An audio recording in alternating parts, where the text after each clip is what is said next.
We have two more questions that came from our film crew, from Rico Nelly. One question, very specific. I think we've got time to answer this question. Is AI and economics, where do you see AI impacting economics in the future?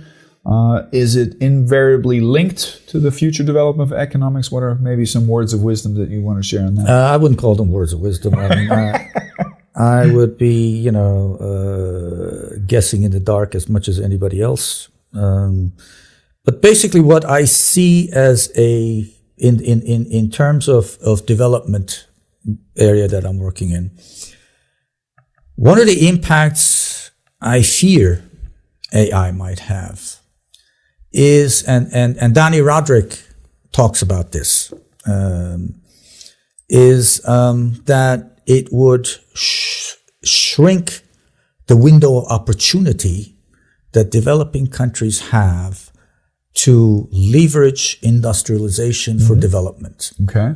What I mean by that, developed countries, how did they develop? Through industrialization? It was the Industrial Revolution that sparked the whole thing. With all its growing pains. With all growing pains as well. Industrialization is important not only because it increases production efficiency, but also because there's a lot of learning. There's a lot of externalities. It fosters cultural adaptation and learning, which is important for it to be sustainable. Yes. Now, what AI is doing is it's making that benefit that countries had from industrialization less and less, because more and more is being done without people. Yeah. So the whole, if you need half a century of industrialization to develop, you may not have that anymore. Developing countries may not have that anymore, because AI is making it more difficult to use industrialization as a learning process. I mean, one of the examples I give in my class about how important industrialization can be is Bangladesh. Bangladesh is one of the poorest countries in the world. And in the early 70s, a South Korean company that was exporting to the U.S., ready-made garments.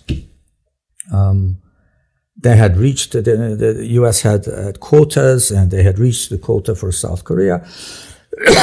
So a company, I think it was Daewoo, thought, okay, we'll produce somewhere else in Asia and export to the U.S.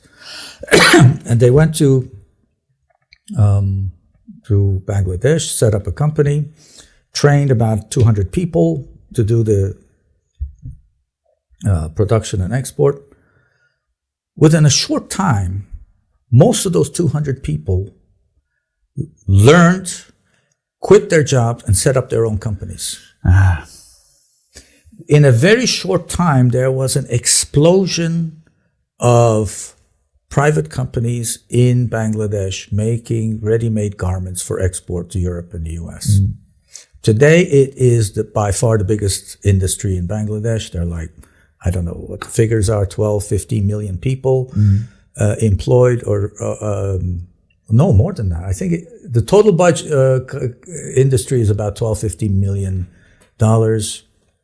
A large portion of the working population is employed in that area. So that's the kind of impact industrialization can have. Through learning, you have explosive growth. Well, you create acceleration in societal development. And that potential is what may get lost through AI. Yeah. I mean, my personal opinion what AI is concerned is the assumption behind AI is that we are intelligent. I doubt that human beings are always intelligent. Where would AI get its intelligence from? From a faulty system. And I think what AI will, in some cases, do accelerate stupidity. That's my fear. I don't know if that's well-founded. The social aspects of AI is all over the place. I'm not even going to attempt to comment on those aspects of it. Yeah.